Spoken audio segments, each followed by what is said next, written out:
We're back from our 2 week hiatus. This is Double Crossed Anime, week 65. I'm Whooper, and here's Mario. Hello, guys.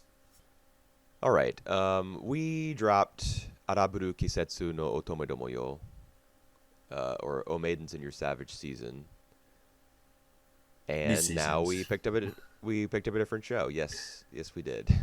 We dropped it in the middle of its current season because I just couldn't Right. stand it anymore. But we have Kyousougiga here, the TV series, not the OVA or the ONA. Mm. And we're gonna start talking about that, starting with episode 0, which may not have been the best place to start, but we're gonna do our best. In addition to that, we've got a couple episodes of Mix, a couple episodes of Fire Force, a couple episodes of Vinland Saga, and 5 more episodes of Heidi. We're gonna talk about those Yep. two. Yeah, for those of you who haven't watched the latest episode of Araburu, this is a good episode. I enjoy it more than haven't enjoyed it since the first episode. Well, that's good news. So, yep, that's one good news. How about our show that we're gonna blog this week, Cooper? Do you have any sort of general impressions about them? What of all this? Yep. I was very For, confused. I mean, this is my second time through Kyousougiga. I was very confused watching the yep. the little recap, episode 0. Hmm. Was pretty happy with everything else though. Maybe not Right. episode 7 of Fire Force, but everything else is pretty good, I think. All right. Right. So which show should we start first? Um, I don't know. I already mentioned Fire Force. I guess we can start there. All right. We can start with Fire Force. Um, it is it it is the show that I feel like it's impatient. It impatience. It's just trying to It is like the main guys. The main guy is the guy who act before he thinks, who not totally smart, and he never slow down, and that's what I feel about the show in general. Um, okay. I I don't know. I don't see that as a problem really. We were just talking about Right. like the how we feel about the show in general. The Mm-hmm. 5 of us, I guess, or the 4 of us, however many people participated in that little thing at the end of the State of the Yep. Season Yep. Yep. recap. Yep. Yep. Uh-huh. And I mean, I just appreciate the show because it's different. So Yep. the fact that it kind of veers drunkenly from one side of the road to the other and just goes wherever it wills. Um, I think that's It's alright with you. I think that's part of the appeal for All me, right. anyway. And I mean, I don't think it like these 2 episodes. Episode 6 was the conclusion of the assault on Company 5. Yep. I don't think that went too quickly, because there was plenty of time spent on Sister Hibana's backstory.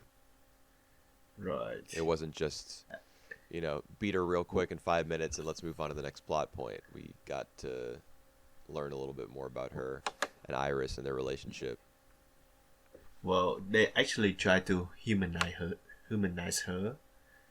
Like, they first show her as like the beach style, the like, and yeah, they try to humanize her before like getting her falling heads over heel to our many eyes, Shinra. So, yep, I guess it's all worked out in the end.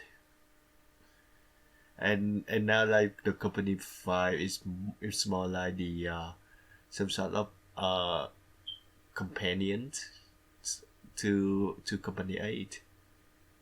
Yeah, they're working together. Obi and Hibana, the Yep. captains of the 2 divisions.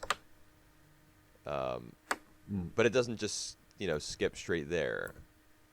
It's not Shinra versus Hibana. It's over right away, and then they're friends, and They're allies, Sorry. and now we move on. Yep. You know, we do get like extensive flashbacks.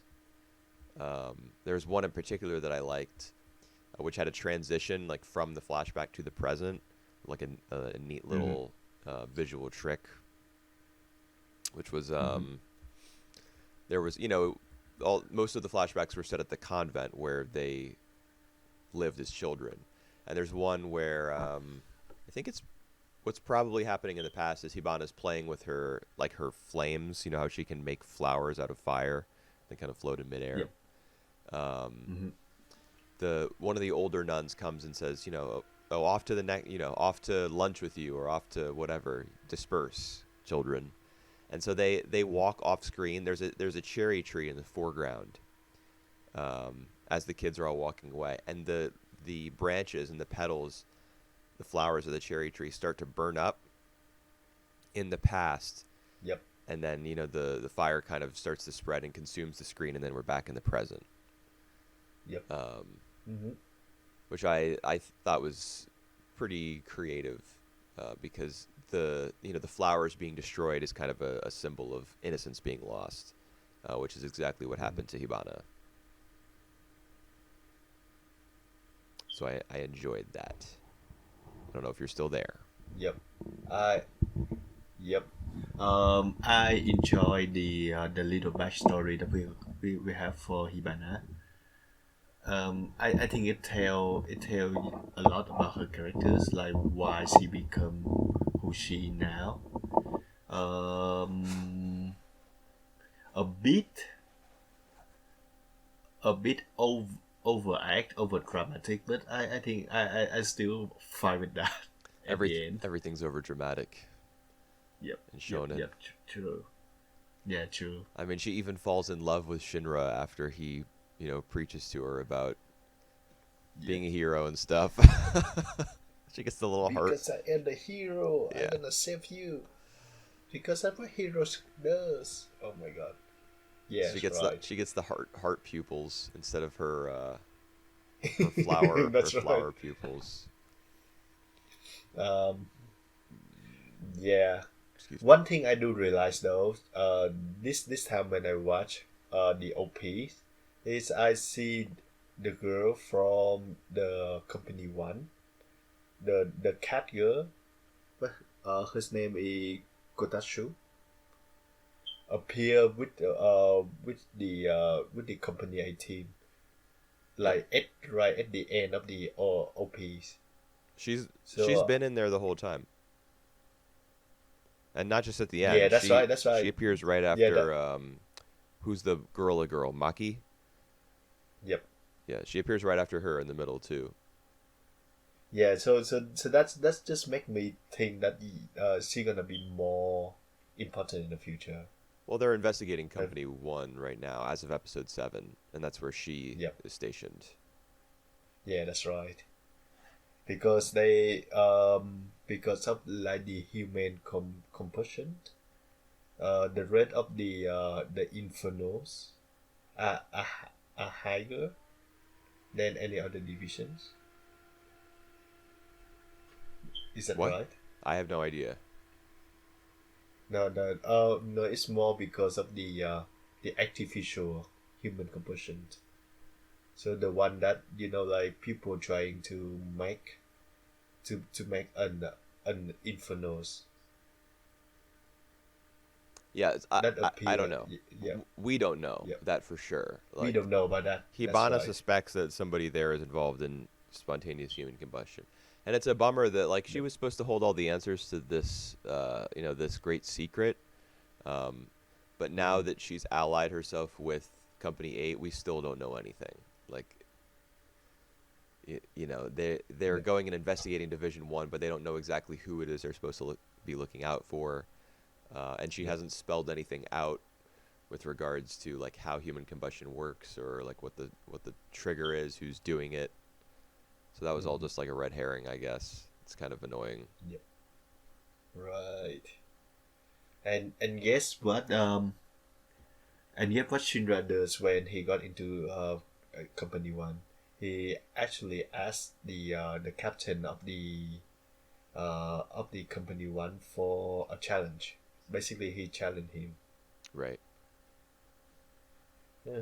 I mean that makes sense to Alright. me because he previously during the rookie games he recognized the guy as being there on the day when his mom died, Yeah. and he tried to engage him, like get some information. But the guy was clearly not standing for it. You know, he wasn't interested. So now Shinra has to prove himself. He feels, and obviously, you know, you see later on in the episode, you see Burns fight. That's the name of the captain, and he's like, "You still have a long way to go." You know, just standing still and doing shonen things, or he's like Yep. beating down his opponent without even moving. Um, so obviously, the guy respects strength. So Yep. Shinra's probably right on in thinking that, well, that's how I'm going to get my answer. Like, there probably isn't any other way at this point. Mm. Since Hibana ended up being, like, a dead end. Yep. Uh, all right. Character-wise, I still don't really enjoy those characters in Five Force. I think like I feel like the stories like it trying to get serious. I'm still digging that. I still like what I see, and the visual is like you said different. So it's I never bored of the visual to say the least. And that I think the characters are okay.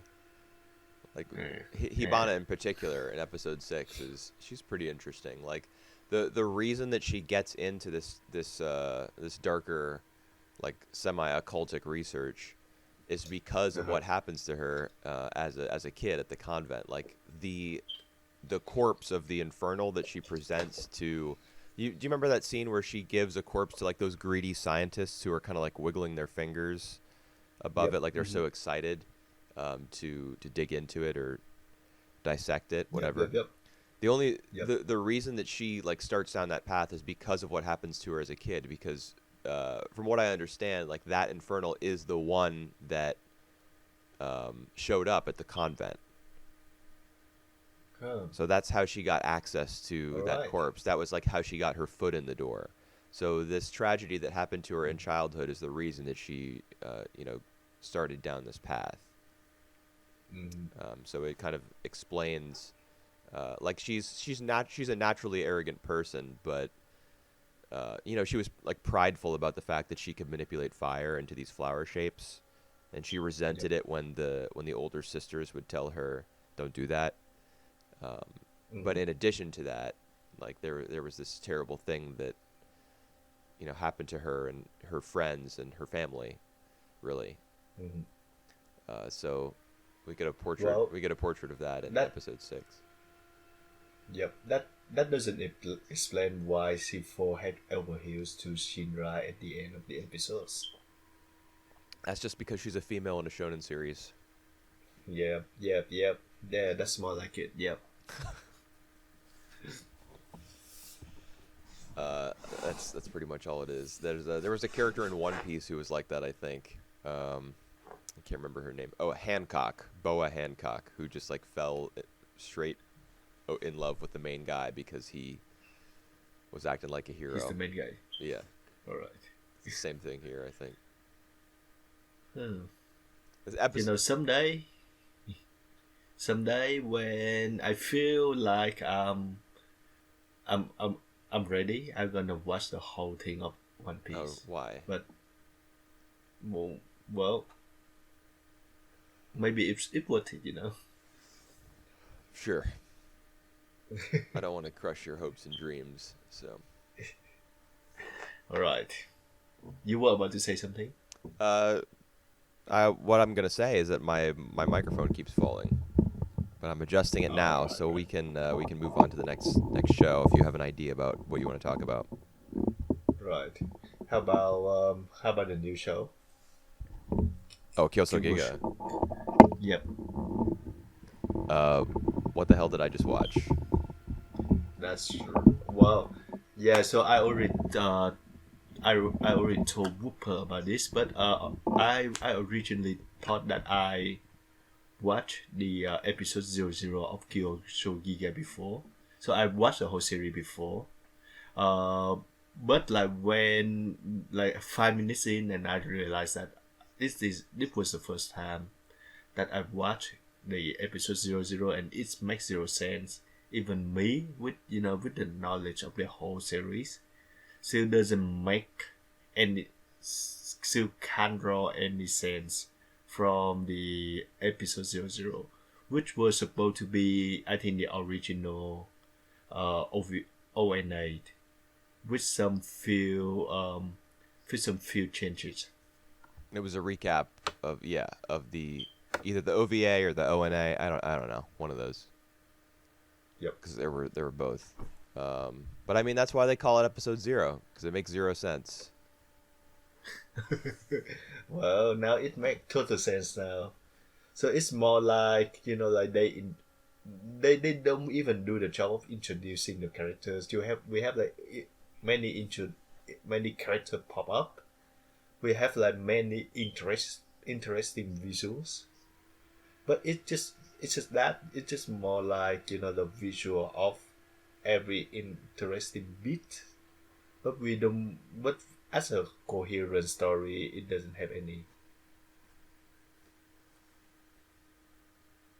Yep. All right. So, which make me want to ask the next question. After watching this episode 00, you want to watch the whole series now, or Nope. that's a honest question. That's a honest answer. I can give you that. Why would this make me want to watch any more of it? It was Mm, be, nonsensical. It was so. What am I supposed to have because gotten from this? because the visual is spectacular. Yeah, but what was it depicting? No idea. Strange occurrence that happened with all the characters. Yeah, I guess. It's really not that interested. Yeah, I mean it looks cool. Lot of lot Yeah. There's lots of explosions. Mm-hmm. Girl hitting stuff with a hammer. And we get to see like another side, like very literally of Kyoto. I'm happy with that. Well, how are you supposed to know that this is Mirror Kyoto after episode I 0? I think they did mention that in the episodes. Something about this is like the mirror version of Kyoto. There's no way they said that. You know that because you've seen the TV series. I That well wasn't that wasn't covered in this episode. all right. They might have said that in the episode 00, man. When? I remember when the girls, like when some of them talk about the rabbit, which is uh which is the mother. How are you Well, supposed to? the I mean, I know eh, that the mother is the rabbit. She's got the two black ears, and she's also yep, supposed to be Koto somehow. yep. But there's no Okay, way guess to infer any of this from this episode. It's yeah, just about how it looks. That's it. yeah, that's right. I think it's more like the sense of fun, of adventures, of like enjoy everyday life to the fullest. Maybe I What's mean every like day about this? Do you wake up every day and get out your magical, shape-shifting hammer and hammer. run around on rooftops and do whatever it is they were doing? Like, it wasn't even clear what their goal was or what they were supposed to. You couldn't even tell from the action, spectacular as it was, what was happening. Were they avoiding like little minions that the science center had sent out, or were they pursuing something? It's not clear. The Yeah, at the very least, yeah, what it is that they're doing or trying to accomplish should be made clear through the action. if they have all this money to throw around, use it to make a scene where we can understand the character's goal or motivation, even if we don't know the reason for why she wants to do what she's doing on the roof. Make it clear what she is doing. I felt we didn't even get that. To me, that's poor direction. But this is a recap, I guess. Well, So yeah, I can agree with that.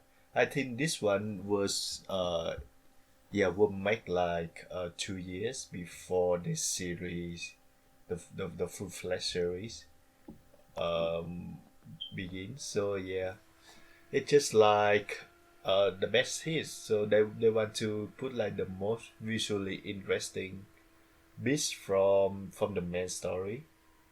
And so what we have is the greatest hits that have like only spectacular of the visuals without any actual story to begin with. I don't seriously from that episode 00, I don't know what the hell, like you said, what the hell she doing. I don't know, like the three main guys, what are they supposed to be. And yeah, what it's what the deal about the rabbit and stuff it's and the like a monk. monk, uh, Yeah. a Buddhist. Wait, it's Uh-huh. the monk. It's the little It's, guy with the wizard hat who sits on a teacup or whatever, a yep. plate of some kind. And He's supposed to be a governor or something.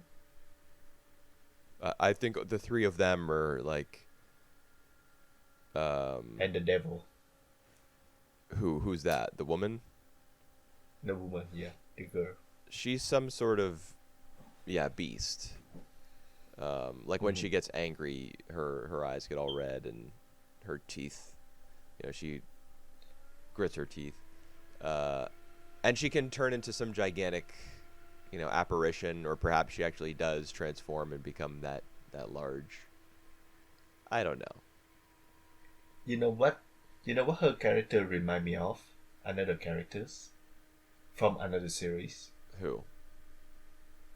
The rich girl from uh oh hold on, Utena, the rich girl from Utena. What's her name? Nanami. Oh, the red-haired guy's sister.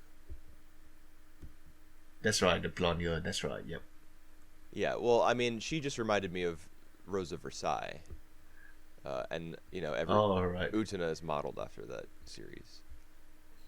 Yep. I was Marie even Antoinette. I was watching something the other day. Oh, it was K-On! I was watching K-On! Season 2, and the Yep. girls go into a photo booth, and you know how you Yep. can do a whole bunch of like different effects on your face in one of those photo Yep. booths. Yep. Yep.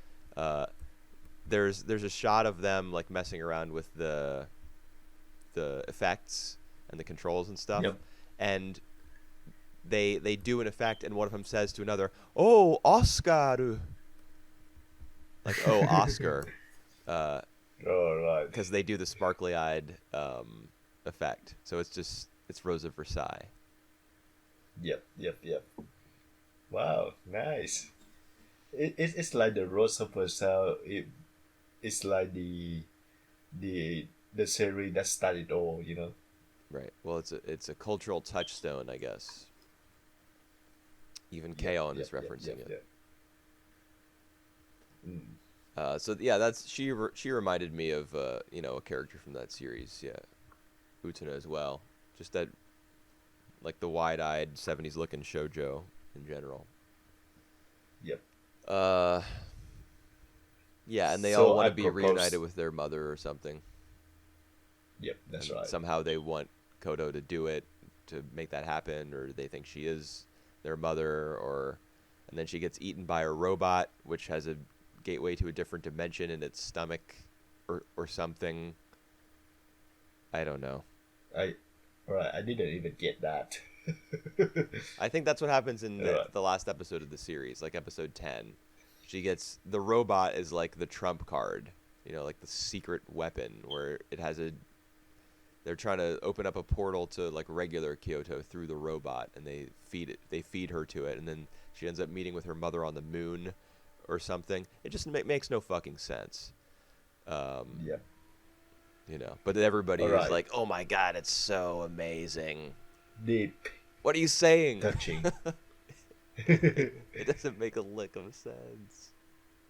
All right. I just propose that we have another try of this. So gonna give the episode one another try to see like if everything is get better. I think it would get better since that episode it was so like a horrible mess. Visual stunning at the days. I mean, what would if it was such if it was such a mess? Let's say, what Yeah. what would give you confidence that the series would be any different? I still enjoy the visual to say the least, and I actually, like even with that mess, I still curiosity of what gonna happen. Oh, here's a question for you. It's What is the deal with the yeah. rainbow motif?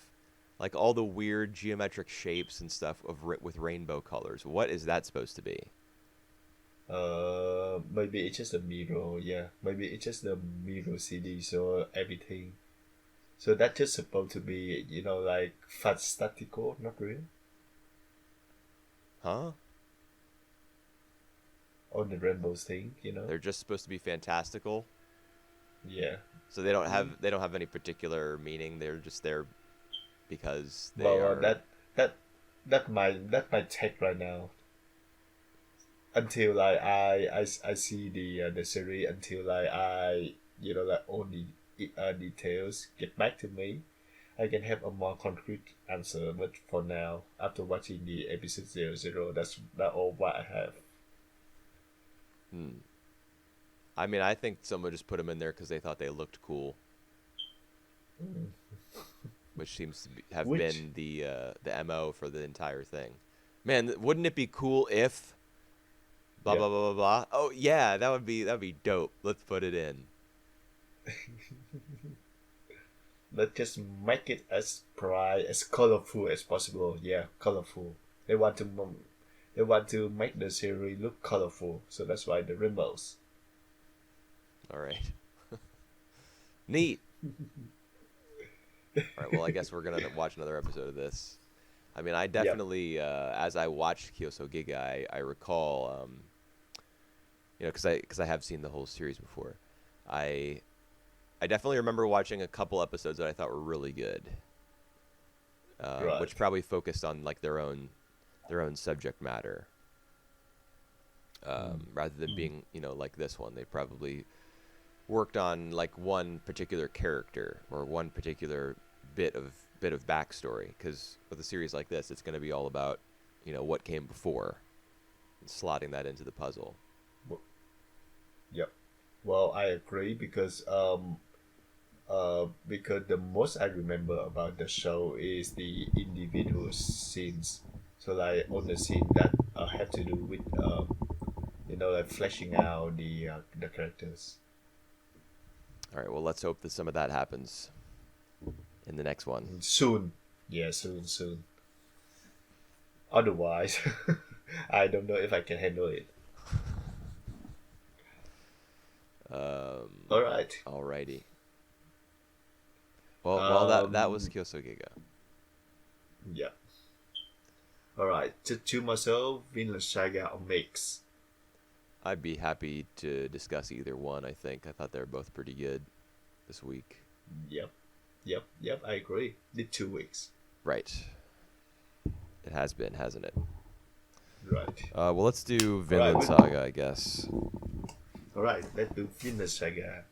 So the last 2 episodes is about Thorfinn growing up to be uh, basically assassins. Yeah, kind of. I mean, his general role seems to be like scout. Yep. He scouts, like a location or a situation for Askeladd, and that just involves killing people so that he isn't, discovered. Yep. But it doesn't start that way right Whew. away. I mean, we still see him as a kid at the start of episode 6, and then we get the montage of him growing up and his hair getting longer. You know. Yep. And uh he got better at killing people too. Yep, he did do that. I think doesn't he kill for the first time in episode 6? He kills somebody for the first time Yeah, at the start. that's right. At the start. With his Yeah. and it takes him multiple tries because I'm sure the wound that he inflicts on the guy the first time with the stabbing in the gut is like shallow or misplaced. That's So right. he gets kicked away, and he has to come back and do it again and like twist the knife. And I still remember his screaming, when he keep repeatedly hit the guys. Right. Yeah, he does continue to stab him, Stuff, yeah. and he screams. He's been doing a lot of that. Right. But yeah, that was powerful. And the story that we get afterwards of like the family, the mother and daughter take care of him, and all of that they get is kind of seeing the real face of Puffin. So the look on the mother eye is really something haunting. Right. I feel like I've seen this story before. Well, yeah. It I think that's supposed to be the story that we have seen before, but yeah. Then again, for me, it's still powerful nonetheless. Yeah, I liked it. But I mean, I feel like I've seen this exact story before. Like, a grandmother takes in a child soldier, from another country that her country is fighting, let's say. And then of course, you have the skeptical character who's advocating that the kid be like turned in to the cops or, in this case, just the army. But the grandmother is like, no, he's just a child. He's innocent. Doesn't matter what he's done in the past.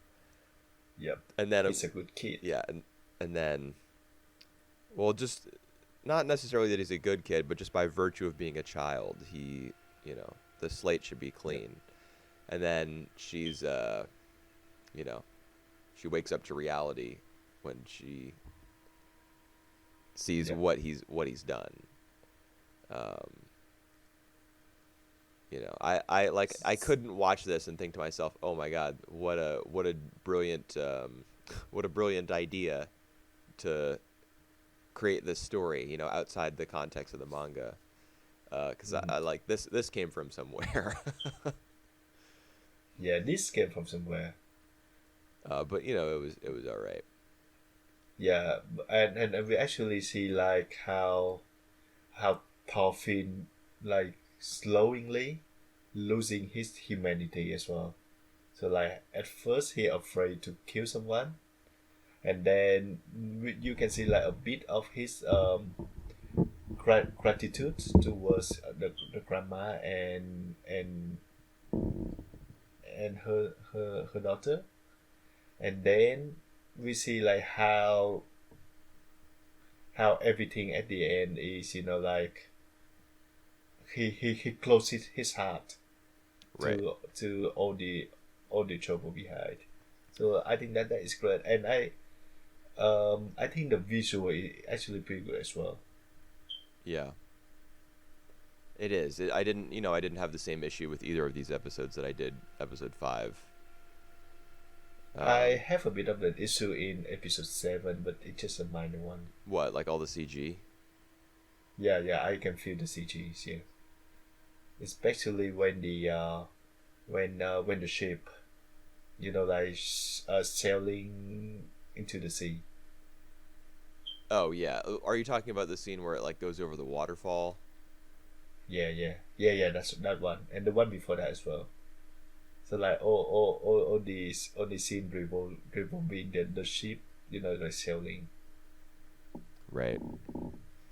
Yeah, I mean, I guess it's unfortunate, but Mm, as long as that's the alright. story is interesting to me or involving, I can forgive that just personally. I know Yep. it's different for different people. All right. How do you take on what Escalade thinks about Toffee now You mean after like episode 7? after episode 7? Well, Like, what he regard Toffee to be? he still thinks of him the same way, I'm sure, because I like we in this version of the story, which starts with Mm-hmm. Thorfinn as a young boy and like moves chronologically as opposed to whatever happened in the manga. Mm-hmm. We do get that montage of him growing up, but I'm sure that over that time he didn't stop like wanting to duel Askeladd. Yep. I'm sure he didn't just hold his tongue for like 10 years or however long it's been. Mm-hmm. So I'm sure he thinks of him the same way. Um, I mean he's older now and probably like more threatening and stuff, but I'm sure that let's say 3 months before this, he asked Askeladd for a duel, and then like 4 months before that, Mm-hmm. he probably did the same thing. So All right. he's a bigger threat as time goes on, but I mean he So makes the comments in episode 7 like he could just die at any time. He Yep. It's not a guarantee that he's going So to come back. the Escalade actually care about him, or just like just using him at the moment. Oh no, I don't think And Askeladd really cares about him. No, I don't think Askeladd really cares about anyone except himself. right. He's just Mm-hmm. curious. He Yep. wants to have fun. That was his whole motivation for setting up the fight with Doors the way he did. So Yep. I think in the back of his mind, he's wondering how this whole thing will play out between himself and Thorfinn. Yep. Um, And how good, like how good Toffee gonna be. So I think he's curious about that as well. yeah, he might even be curious about like his own death if Askeladd will be the one who kills him. Right. Who like finally brings this crazy ride to an end. I'm sure he doesn't like value his life that highly. Mm. Um, Yep. he wants security. Um, he wants food. He wants riches. I mean, that was the whole thing in episode 7 that they tricked the Franks into Yep. you know he stole all the stuff from the treasure house. Yep. Yep. So wealth, you know, um, that's what he wants, I guess. But probably just because he doesn't know anything else. Yep. Yep. Like he Yep. said to Doors, he doesn't have a family. Mm-hmm. So wealth is probably the only thing that he knows to go after. And he may be like in the back of his head, just wondering when it's all going to end. Mm.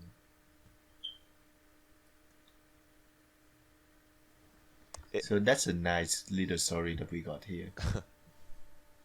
yeah, I guess. I don't know about nice. There were a lot of grotesque. There was a lot of strangeness and like grotesquerie to it. Do you remember the like the leader of the Franks, the Yep. attacking faction, Yep. the short little fat man with the gigantic Right. jaw, and how his Yep. head Yep. would Yep. like swing open like a cartoon character whenever he laughed. That just reminded me of like Yep. something from a Studio Ghibli film. Yep. Yeah, it does. He does. He does, and he does remind me of a frog as well. Yeah, because of the big eyes Yep. and the gigantic like maw. You can imagine him ribbiting and like the underside of his chin like swelling up. Um, he was strange. The scene where they carry the boats, I think Yep. I feel like we were supposed to think that was badass, but I was just like, are you serious? Yeah. Well, I thought that was silly. I thought that was really unrealistic, to say the least. Yeah, How can how aren't can they do that? Like go through the forest, with all the trees, with all these, going uphill and stuff. My God. I don't even think it would be possible to carry the boat with that many Yep. guys. Like, wouldn't it be too heavy? I mean, they're supposed to be like That really strong dudes, but Yeah, that's really heavy, and especially when you got like someone like Escalade still, standing on the boat. Yeah, I don't think I got what we were supposed what was like intended from that scene. Um, but that's fine, I Yeah, guess. That because and that page is like really iconic in the manga, from what I all understand. right.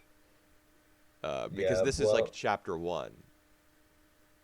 oh Um, really? yeah, So this is a chapter one of the manga. So this is like the introduction of all the characters in the manga. yeah.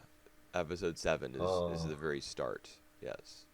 So Thorfinn all is right. already like grown up, or however old he Yep. is. It's some kind of teenager. And even when you see like how Thorfinn, like kill off everyone, and the captain in that version, you think like it just, oh my god, it just unrealistic. Well, I mean Too much. that I didn't have a problem with, All right. because it is a it is an action series, so there's gonna Mm-hmm. be people getting chopped up and like one guy taking on 10 different guys. That's gonna happen. Um, Berserk. There's the scene where Guts takes on 100 men. Yep. I Um, still remember that scenes. yeah. So I mean, him infiltrating the enemy camp and like slicing people up into ribbons, um, cutting off the guy's head and like diving into the water after it. I was I just took all that Fine with that. as yeah, I just took all that as natural and normal. I mean, none of Right. this is natural, but or I don't know. It was just the scene with the boat where I was like, what? Huh? Yep. Well, it's iconic for Yeah, a reason. I suppose. Um, I just wonder what we gonna feel like, when we follow the detail in a manga instead of the anime. So like in this anime, we see all the we pretty much see Calvin like motivations, and we see like the weight between like why he wanted to kill Escalade. I wonder what we would feel though when we read the manga. Like this is like the very first thing that we know about these characters. I don't know. I mean, the ending of this little miniature story is him challenging Askeladd to a duel. So if Yep. that were your first, if you didn't know the story between the two characters, that would probably just make you curious. Like, why does he wanna fight him? Mm. Yep. Yep. I guess it would all depend on how cool you thought it was when a bunch of guys picked up a boat and ran with it. 3 boats. 3 boats, yeah, that's right. Man. Even though they lost so many people in episode 5, I guess. Yeah, in the one before that. Yeah, they lost a bunch of Yeah. guys to an ambush. But it's Yep. been many years, so they probably recruited more. I Yep. mean, a Yep. bunch of Yep. guys in True. Askeladd's crew could be captives, like Thorfinn, Hmm. Yeah, that makes sense. who just end up getting assimilated into the group. They need protection. They need someplace to stay. They need some kind of purpose. Yep. They need food. Yep. You Hmm. know. All right. It's still very much a strong story for me. So yeah, I'm happy that Village Saga after like 7 episodes still be good. Yeah, it's pretty good. It'll probably be by the time this season ends, it'll probably be for most people the one that everybody remembers Right. Of the year. of the whole year. Yeah, that's what I think. Yeah, Nah, Mob that's Psycho what will probably. that. Yeah, well, and that one, and Motorcycle. Yeah. I mean, the majority of people will actually remember things like Doctor Stone. Um, Uh, My Hero Academia oh 4. yeah, which is coming out next season. Things Yeah. like Attack on Titan, Food Wars, Demon Slayer, stuff like that. Yep. But if you know you set those aside, those all kind of belong to like one big group. They're all in the same genre. Mm-hmm. Vinland Saga will probably stick around in people's minds. My God, my mic is just falling so far down. It's like comical how hunched over I am. Yeah, right. Do you want to talk about mix? Yeah, yeah. Let's do that. Makes finally this like the latest episodes, which is I think episode 19. 19 and 20. Let's meet the 20. So the episode 20, the focus is back to the four characters. So we, for the first time in, I think in 10 episodes, we got like Haruka talking to the uh to our main guy again. I'm pretty sure they've talked to one another since then. Well, they, but it's more like just a chit chat, just like a remark, not like the whole conversation, and like the whole. There wasn't any romantic tension before that until I don't think, this episode 20. dude, honestly, I don't know if there was any romantic tension this time either. I mean, Um, she does seem kind of annoyed that he doesn't think very much of their trip to the regret. waterfall. Um, Yep. but dude, I don't know. I'm pretty sure. I'm thinking we might be heading toward a Haruka and Soichiro uh, Well, ending here.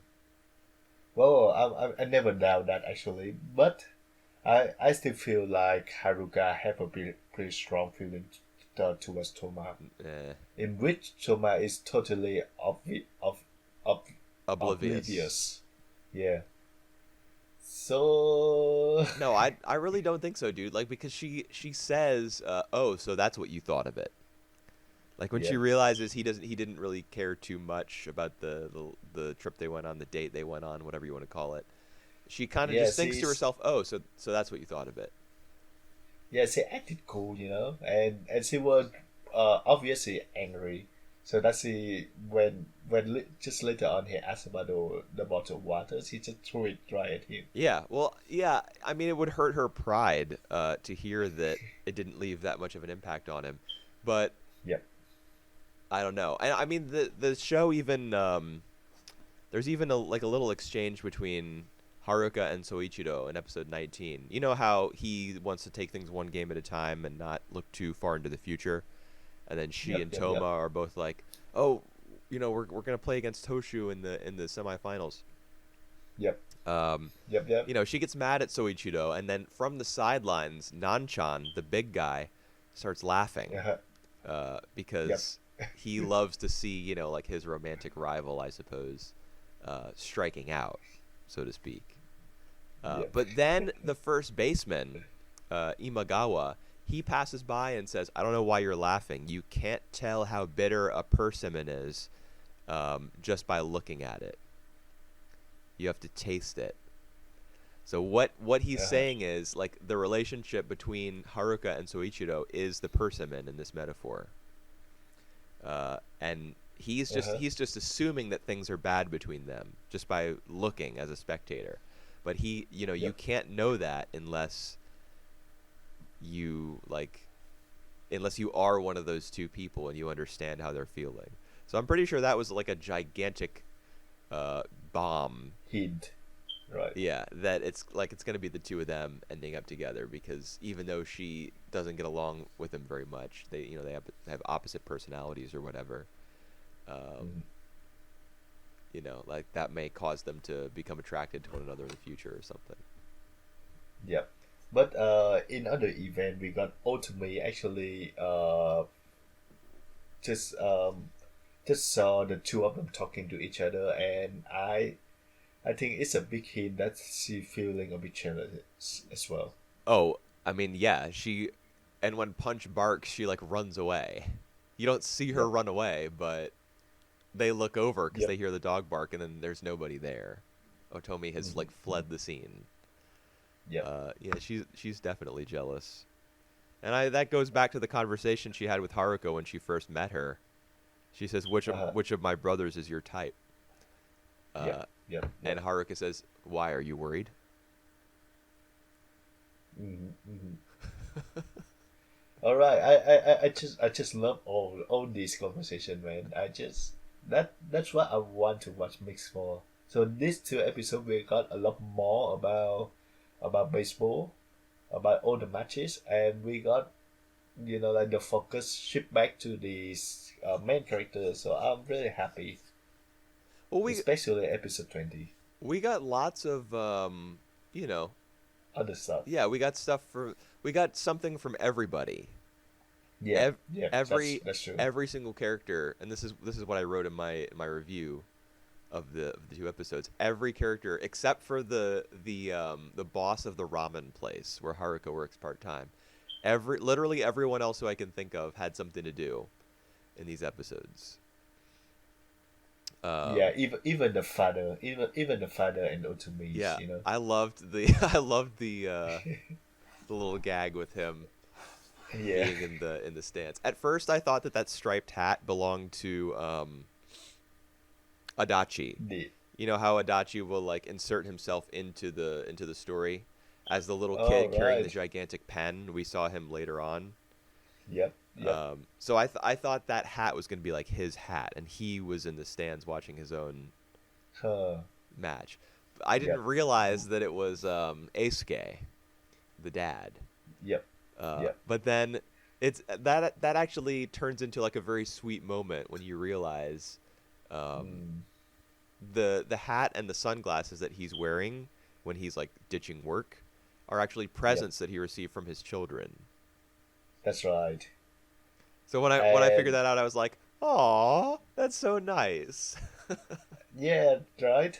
And even Otomi realized, like all these hat and and sunglasses, and he actually chase him up, asked him about, like if you, why don't you care about the match, the result of the match, as if you know what the result, but it's like. So that's the whole thing was really sweet and heartwarming and pretty good. Until she tells him not to get fired. Yeah, that's right. That's right. So what is his job? I guess he's in sales because he says I was outside all day today, or like I was making calls all day today, something like that. That I, implied I, I he had been like going door to yeah. door or something like that. Well, I originally think that he just more like office job. So like every job in the office, and he just making excuse to go out, or even don't make any excuse at all. Just turn off the phone and and disappear. Right. That yeah, he turns off his cell phone. Yep. Oh my God. Yeah. So we got a little bit of everyone. I agree, and if that it's a risk move of like leaving Toma aside for the quarterfinal, which is really an important match. Right.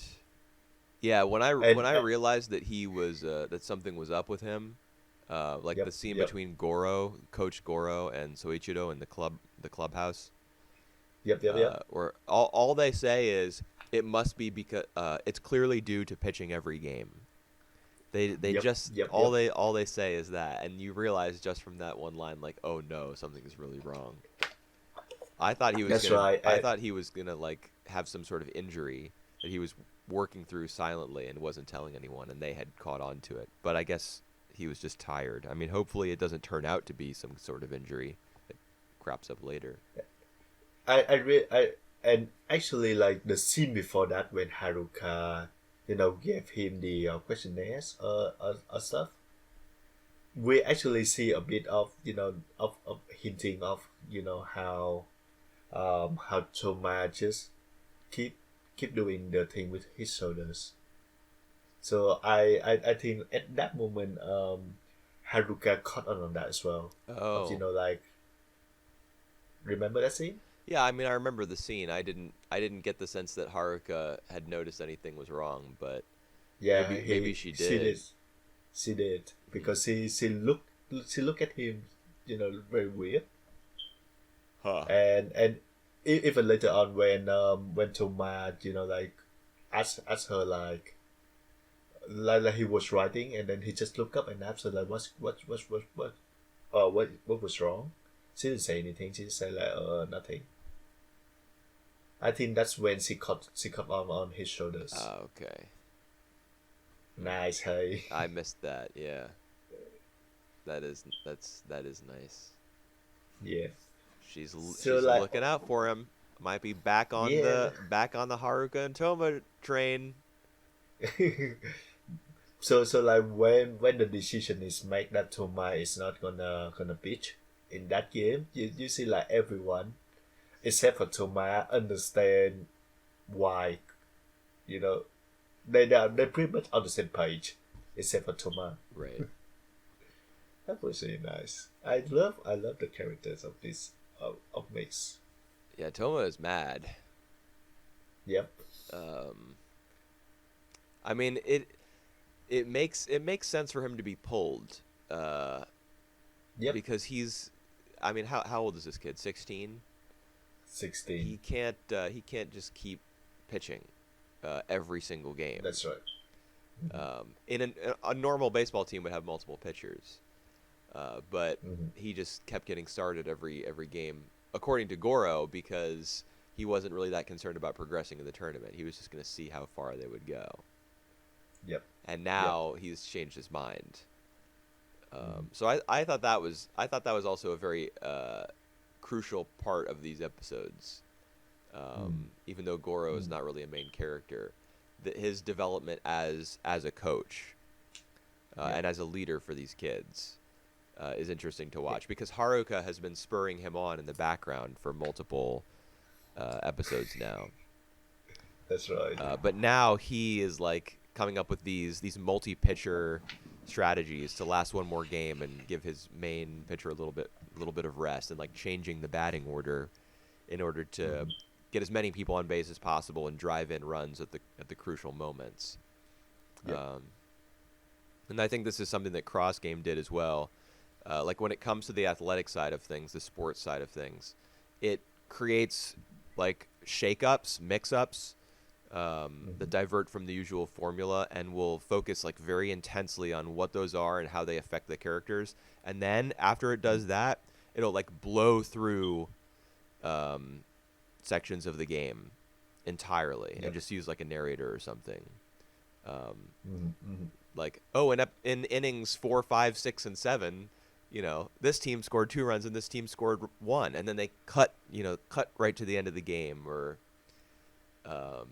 it just it knows to focus on the important bits, the bits that are going to shape the characters and affect what happens not only on the baseball diamond but off of it as well. That's right. So that's something I've always appreciated about Adachi's series. Although this is only my second one, so I don't know why I'm acting like I'm an expert. One more thing, do you think like this season gonna finish as the end of this tournaments? Yeah, I don't know. I mean, I'm guessing they'll win this game, but then they'll lose to Toshu in the semifinals. That's my guess. I mean, although I could see them getting to the finals and playing against Nishimura, since he was established as like a rival very early on. Yep.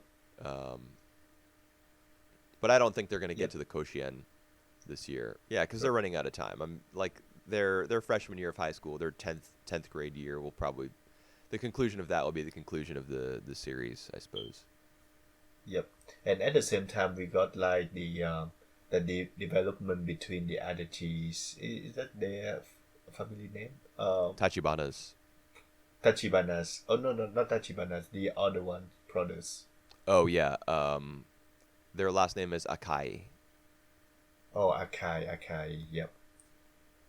Yeah, Rio was actually very significant in these episodes, even though they were baseball episodes. I do think like the Akai, the younger brothers gonna join the team later on. Oh, he definitely will. There's no question about that. I mean, they go on that the batting cage excursion after the ruined bowling alley date in episode 18. And he gets a little confidence boost. I mean, he even says out loud it was a boost to his confidence. when he was able to Yep. hit the pitches, like hit for Mhm. contact really well. And he says, "Oh, maybe I'll try out for the baseball team," to Natsuno. Yep. Uh, Yep. and then he says, "Oh, like this is what I love about this scene." And then he like waves it off. His back is turned to Natsuno. They're both facing the same direction, and he's out in front. So Natsuno can't see his facial expression, but he says, "Oh no, I'm just joking. I'm just playing around. I wouldn't really try out for the baseball team." But you see on his face that the grin that Natsuno can't see, like the determined grin, the look of like, he's just had an idea and he's gonna run with it.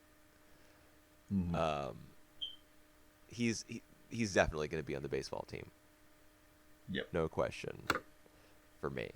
Well, I looking forward to that. Yeah, I mean, he wants to get closer to Otomi. Yep. And I'm sure he understands baseball is the best way to do that, because she is a baseball That's nut. about baseball. Yeah, Yep. all the best girls are. True.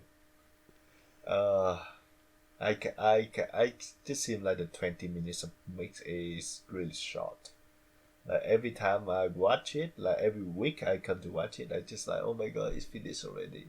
Even though some of the episode nothing significant happens, but we got like a bit of like every characters, every good bit, and all these nice conversation, nice interactions. That's the Really love the secret. show.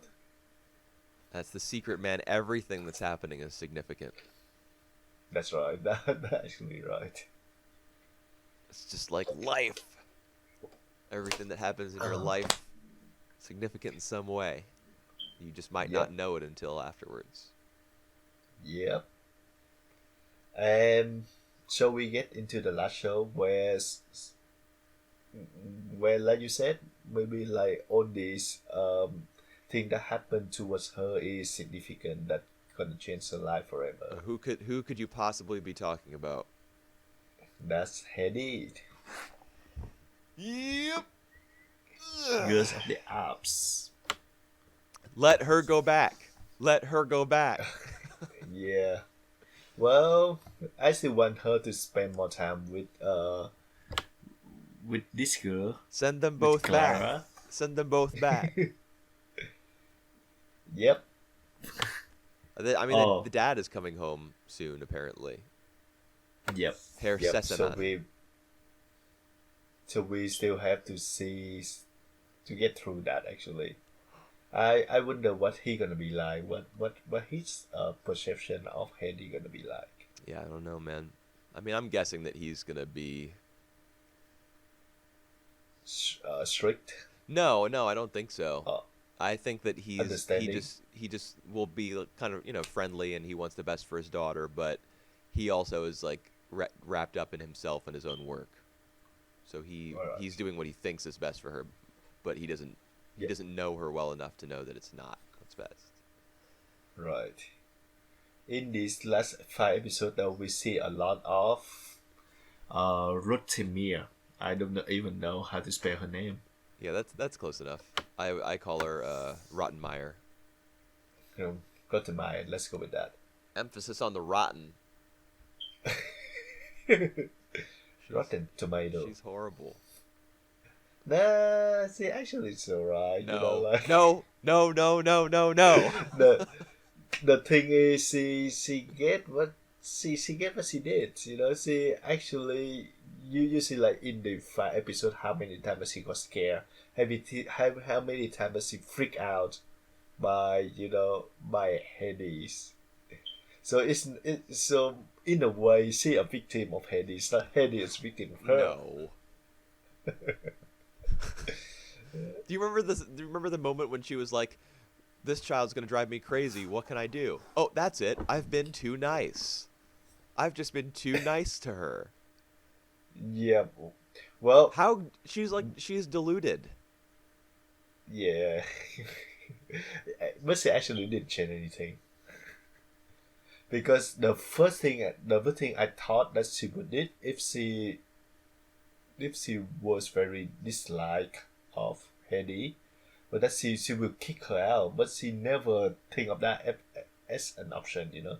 Well, yeah, it's not an option. I mean, where would Heidi go? Well, she just put him back to her aunt. I don't even know if what's her face has a means of contacting her aunt. Um, yeah, what's her name again?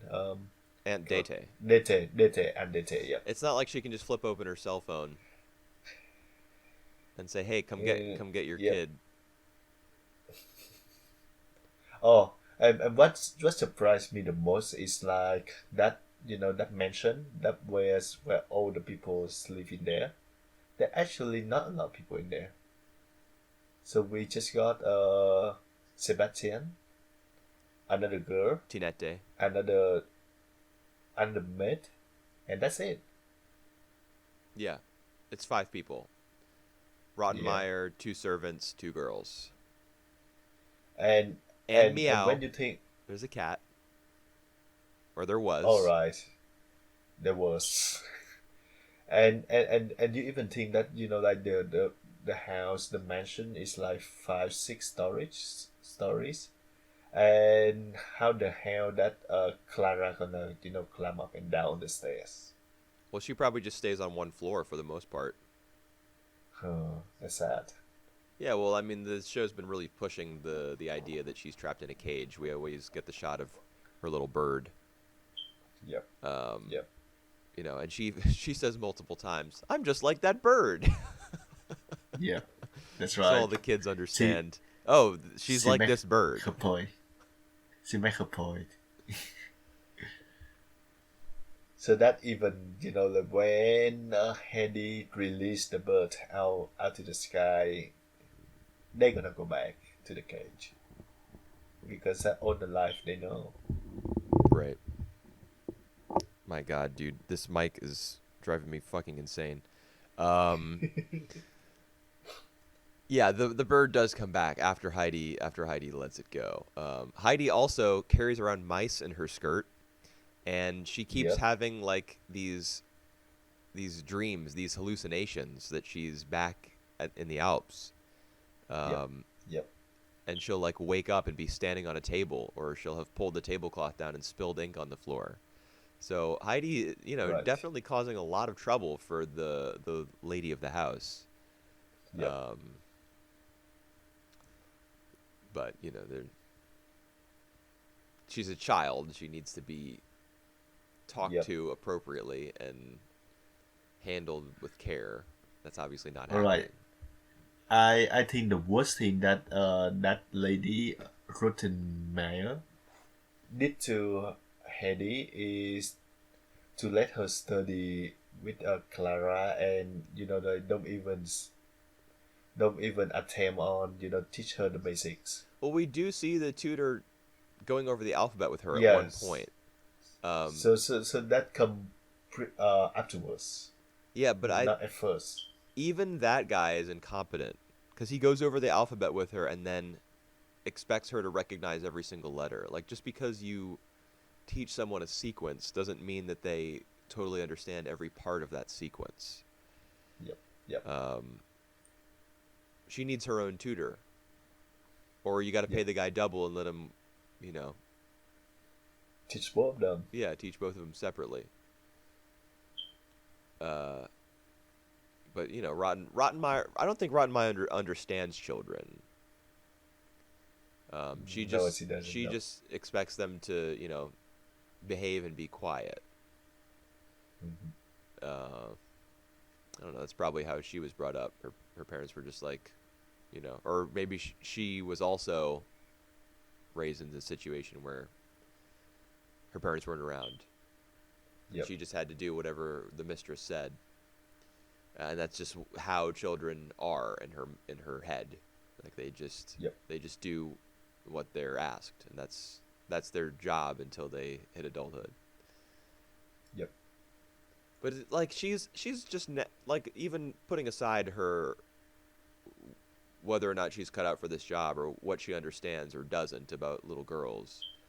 She's just nasty. Like she calls Heidi's hat ridiculous and confiscates Yes, it well, just well, it's, because it isn't like fashionable. yeah, well, I don't think she meant uh any harm, any bad thing like that. It's more like she just insensitive. No, that's the sort of thing that speaks about someone's character. If they're Mm, saying something like that and not if they're saying hurtful stuff like that and not stopping to think about how it might impact the other person, that's the sign of somebody who you like want out of your life, at least for me. yep, that Um, makes sense. I just feel like like for the first few episode I was angry at her, so to speak.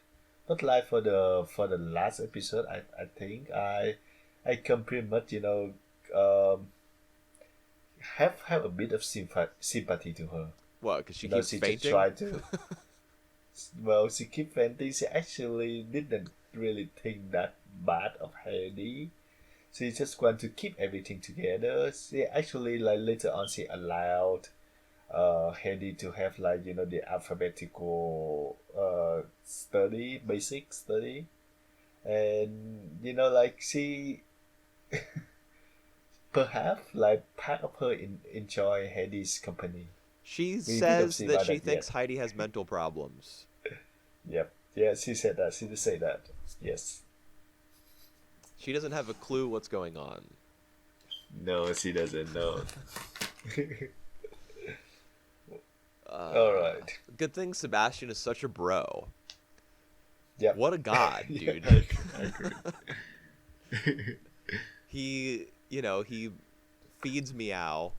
He Hmm. he provides the food for the cat. He brings the cat, he suggests the attic. I can't remember if it's he or if it's him or That's it. That's okay. her. That's him. That's him. Yeah, Yep. he's like, take the cat to the attic. When it's time for the cat to be thrown out, because what's her face finds out about it. He's like, oh, I gave it to a friend. Yep. That's better than just putting it out on the street. Mhm. And he's just a good dude Yep. all around. He See, gives he well, gives a well, music box boy 8 pence. He doubles his pay. well. Yeah, he actually tried to. I think uh, get the boy to play with the turtle on in order to mess Yeah, with the ladies yeah. of the house. Oh my god. Well, I mean, he's a normal and well-adjusted person, so I guess he gets a kick out of watching an insane woman freak out, which is Yep. which is pretty mean, you know. I wouldn't Yeah. I wouldn't recommend anybody mimic that bit of his Yep. behavior. But he's looking out for Heidi and Clara. Yep. I'm sure he understands like how brutal this can be for them on some level. He's trying to Yep. do his part to make things a little better. Uh, that's sad for Heidi because the more she stay in the cities, the more that she miss her mountains. So she trying to you look out the windows, even go to the roof, even go to like the top of the church Right. in order to see like some side of the mountain, and she keep repeatedly disappointed by the fact that there is no mountain inside. Yeah, and what makes that especially effective, I think, as a Yeah. storytelling tool, is that like almost an entire episode is dedicated to her adventures outside, and she's just trying Mm. desperately to get up to the top of that tower. So Yep. you as a viewer are waiting and waiting. Like surely an entire episode has gone into this. Like she's going to be able to see something, like a speck of a mountain in the distance, something. Mhm. But you just end up sharing her disappointment because Yep. there's nothing to be seen. It's just brick and iron in every direction. That's right. But But there's a nice little surprise waiting in the stairwell because there's a basket of cats. Yeah, which in the future they all got thrown out to the street. Yeah, I guess so. Yeah, but actually she made friends along the way. So she met one of the boy who at first looked nasty. He's still nice enough, to basically talk to her and show her the way. Well, he And does it. He does it for she's money. yeah, she well still like later on he actually gave her the turtles for free He's trying to offload the without any turtle. charge. He doesn't care about it. He's like, take this off my hands. He has it tied to a little uh, string. he didn't say that. I think that was All right, implied. all right. Here, you want this turtle? Take it. you you can have the turtle. That what he said. Yeah, And yeah. and she make friend with the guy who's in the church. So like she make friends along the ways. Nice. I don't know if I would consider Um either of them to be her friend. yeah, yes. They not yet a friend, but like they are like a companion maybe. Well, whatever they were, I'm glad that But she was at least safe when she went out into the streets of. Where are they again? I can't remember. Hum- Hamburg. Okay. Um, Um yeah, I'm glad she yeah, didn't die. You know. uh, yeah. One little sad thing though is that she keeps storing the bread for grandma, Yeah. for Peter grandma, and it's to the point that it will find out by you know what, you know who, and Clara actually told her about like how the bread getting all molded and hard Yeah. when she keeps storing like that. Well, you. And I yep. Sorry, go on. Go No, on. you go. You're fine. I, I just think that Clara was trying her best as well to keep to just consult Heidi. Yeah. That's nice of her, I think. Well, I mean, Clara certainly has a nice moment in episode 25 Yep. when she. Oh, I guess it's episode 24. Wait. Yeah, the Let episode me before let the me last. look at my notes here. Um, when is the bread scene? It is episode 24, I guess. I think 24, 23. I think 24. No, it's yeah. I have something here in episode 24 about like Heidi crying on the steps and Clara trying to comfort her. But Oh, what happens oh yeah, episode 25, 25. why does she try to go home? It's because of the bread thing, right? Yep. So All right. I why is think she that's crying in episode 24? No, in episode 24 I have a note here. She loses her bread. She loses her freedom. She can't go home.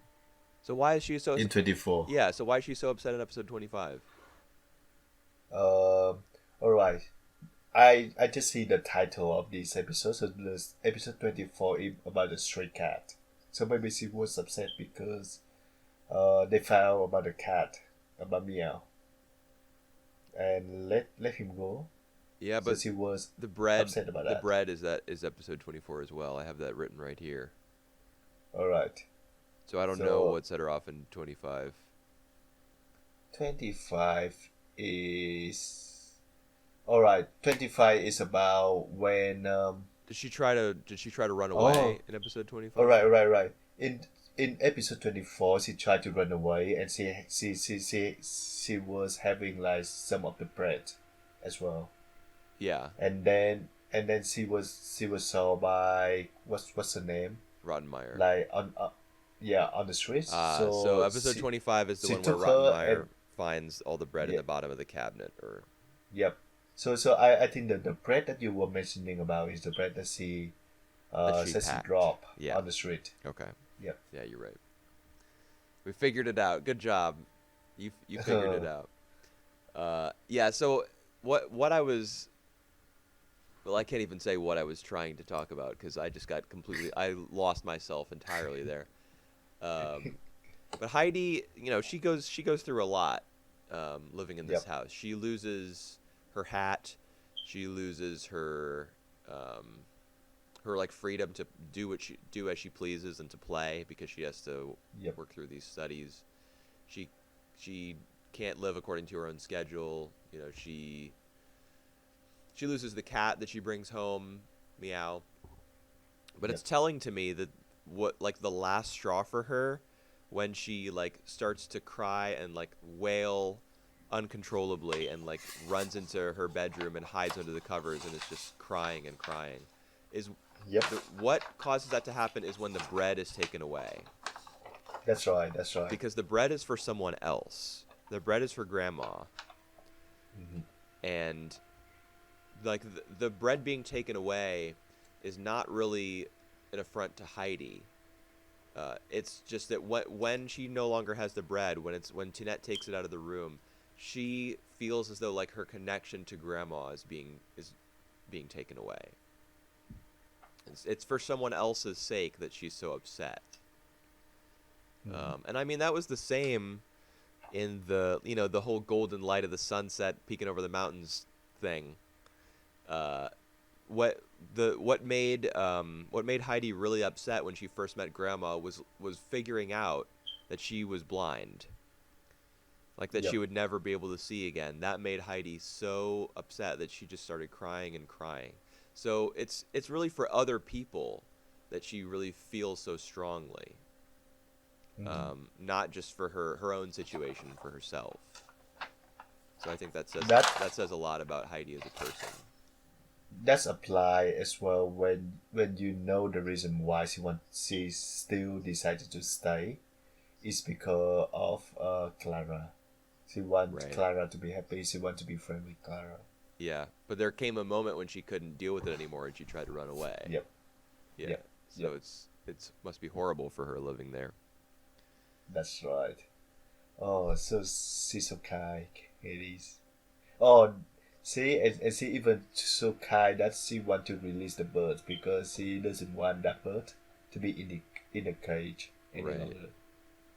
Yeah, I felt bad for Clara when that happened. Yep. Because Clara as the older girl, Clara has to Hmm. be patient. Yep. Yep. And, Yep. when Heidi makes that mistake, uh, she has to I'm sure she has to control her anger, at least for a moment. Her upset as well. Yeah.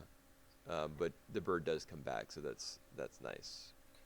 Um, I visually as well. I think the show does a really good job on the scene where Clara trying to console her when Hedy getting very upset about I think the bread Yeah, or the cat. I don't even remember. definitely the bread. So Clara was upset as well, so she was trying to leave the room, but then she came back to tell her about the story about the goat. Right. So visually, that was really nice direction as well, and it's just say a lot about Clara characters as well. So I just love that scene. I just think that scene was really nicely play out. Yeah, the I also really enjoyed that scene a lot. The Mm. the the part about it that I like the most is that it started out as Heidi's scene, because she runs into the room and she gets under the covers, she's crying constantly. But as it Mm-hmm. progresses, it becomes Clara's scene because Heidi is underneath the covers. We don't see her. We just see Yep. see Clara moving about the room, Mm-hmm. and doing the voices and acting out the story. And Right. midway through, like this entire scene, all we see is like a lump under the covers. So Heidi Yep. is like out of focus. And midway through, Clara starts to get emotional when she gets to the Mm-hmm. point where the mother comes home and all of her babies are gone except for one. Mm-hmm. So she's thinking, I'm sure, as she's telling that story, she's reflecting on the loss of her own mother. Because if I remember correctly, her mother is dead. Yep. It's Yep. just her Yep. Yep. father. So she starts to get upset, and she starts to get tears in her eyes as she's telling the story.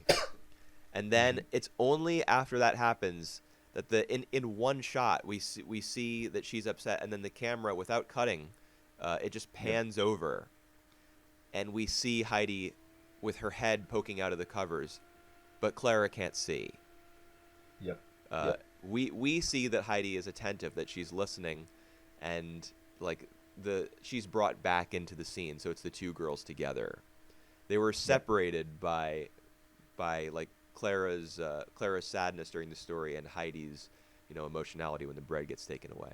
But then when it pans Yep. over and we see that Heidi's listening, they're both brought they're linked visually by that Yep. movement. That's Um, right. and then she ends up telling the rest of the story, and there's a happy ending, and and then And Heidi pushes her out of the and room. Like, they cooperate to leave the room where they were both so upset, so they kind of leave that behind physically right. as Heidi pushes her out in the Yeah. wheelchair. And that closer is really nice. Where we see like like it taking time for her to like put Clara out of the room, go to rearrange her room, Yes, take on the shoes. It exactly. really nice, so detailed. I know. And she fusses with her covers a little bit, you know, before, Yep. like, to try to Mm. straighten them out, like, kind of as a last, like, rejection of the idea that she's messy. Yep. Oh, do you remember when Rottenmeier goes into her room, like, on the under the pretense of making sure that it's nice and tidy before Clara's dad gets Yep. back, but really it's just to look in all of her drawers? Do you remember Yep. this? She's a terrible Yep. woman. Ah! All right. We still have to stick with her for the next couple of episodes, God, I or hope even she's not. more. Yeah, dude, I don't know how long she's gonna be in the city. It the dad coming home. I mean, just because he comes home and, like, meets Heidi, it doesn't mean he's gonna fall in love with her right away and be like, send my daughter to the Swiss Alps. That's That right. probably just That's won't just happen right away. Um, but yeah, it was just really nice scene. Yep. Heidi runs back to get her shoes. She opens the door, pushes her out, closes the door behind her. Oh It my reminds god. me of the when she first arrived at the house and she wanted to look out the windows. Like, the show would Yeah. it would show Yeah. her walking over to get the stool, putting it in front of the thing, climbing up and looking at it, and then picking it up, moving it to a different window. You get all of that. You yeah, you get the whole scene playing in real time, Yeah. and that make me like that make us feel like we participating in the story as well. Yeah. Yeah. It's you feel like you're there. You're Yep. not watching a recorded version of this Hold on, of the who's events of the story. directing this series? Takahata. All right, because that remind me of the tale of Princess Kaguya as well. When she was a baby, and they take like a really long time to establish her like walking and like playing as a kid. So Man, it's just I his technique. I don't remember. I definitely remember watching Kaguya and mostly being just amazed at the visuals. Like, no wonder it took them 13 years to make this, or however long it took. Is it take them 13 years to make I it? don't know. That may have been an exaggeration. Uh, Yep. but it took them a long ass time. They went over schedule, over budget. It was Huh. his last work. Um, Yep. and it was supposed to have been out like years earlier, I'm pretty sure. Hmm. But I don't remember. So she stays a baby for like a long time, right? She doesn't grow up as quickly as the other kids because she's like a supernatural No. being. So she grow up. She grow up very quickly actually. Oh, But like at first she was the baby, yeah. and we see like how she start like start walking, learn to walk, and walk around the house. That I think it took like a few minutes to actually establish that scenes. Okay. And then like when she grows pretty quickly. Okay. So he just took his time in, you know, portraying that early part of her childhood. Yeah, Gotcha. that's right. That's right. That's right. Yeah. Same Oh, thing here. I totally in love with this show. Yeah, it's Hades. really good, man. Oh, it's a classic for a reason, I believe. And we are halfway done as well, almost. Is it already halfway done? We're one episode away from the halfway point. It's 52 total. Right. And in case I didn't say it earlier, because I don't think I did, these were episodes 21 to 25. I'm sure if you're listening, you figured that out when I was hopelessly confused between the events of episodes 24 and 25 earlier. Yep. Because Heidi has done a lot of crying in these episodes, so we tried to figure out like which one she was upsetting about, which one she was like just cry like baby. Yeah. Poor Heidi. Let her go poor back. Heidi, Let her go poor back. Clara. I miss Joseph. I miss I actually meet Grandpa a little bit. Well, we get to see them every once in a So while because that's Heidi's always imagining yeah. that she's there with So them. that must be really hard for Heidi. Yeah, that's why she's so upset, man. Yeah. Because Yeah. she remembers the Alps so vividly, and that's where she wants to be. But she can't even, like, even the ability to run away is... Yeah. I She mean, doesn't have any money. yeah, that's right. How are you gonna get on the train if you don't have any money? She's like, what? Stuff. I need money. That's how the war works. Yeah. And remember, like the only thing that she bring with her is actually on the press. Yeah. Nothing else.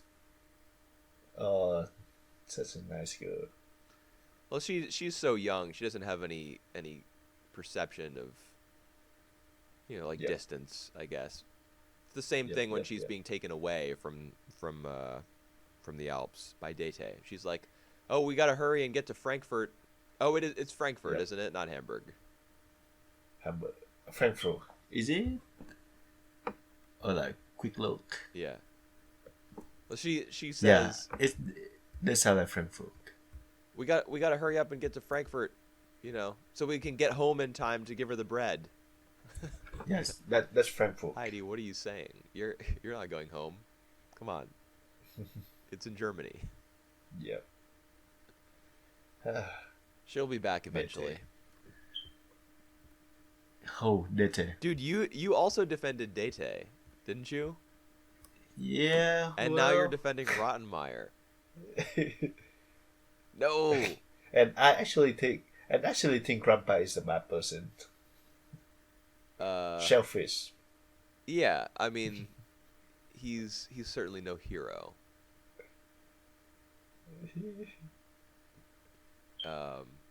Basically, Heidi just needs to free herself of all adult influence, and just Yeah. get home to the Alps and then Just- run away and live in the mountains with Peter, and Or Clara just- once her legs are fixed.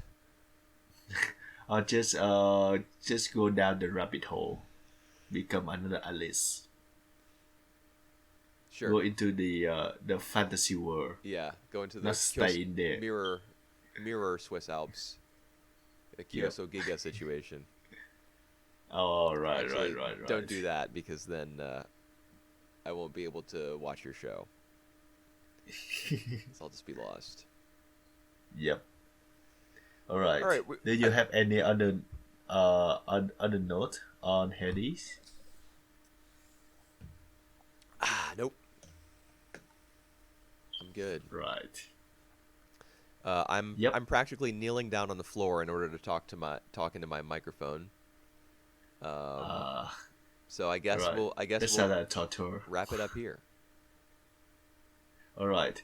Next week we might talk about High School Girl, the manga. So volume 10 is that volume 10? No, Volume 10's the last one. It's Volume 9 that just got Oh, sorry. finished, with Yep. the scanlations. So we're gonna read the last few chapters before we're gonna tell you our thought about this, the volume 9 basically. Oh, are And we actually doing that? I thought you weren't sure. yep, yeah. Let's just do that. I want to read it. All right, we'll do it before part 2 of the Yep, anime comes out in the fall. that's right. We're gonna try one more episode of Kyousougiga, Wow, we're doing a but lot next week. yeah, yeah. All I right. guess we can spend like 10 minutes or 15 minutes for the manga. Oh, that's not gonna happen. Well, let's It's see. gonna be the High Score Girl episode, the special episode. Yep. All right. We'll figure it out. We'll be back. Yep. Manga, anime. You know what we talk about here. We see you guys back next week. Bye bye.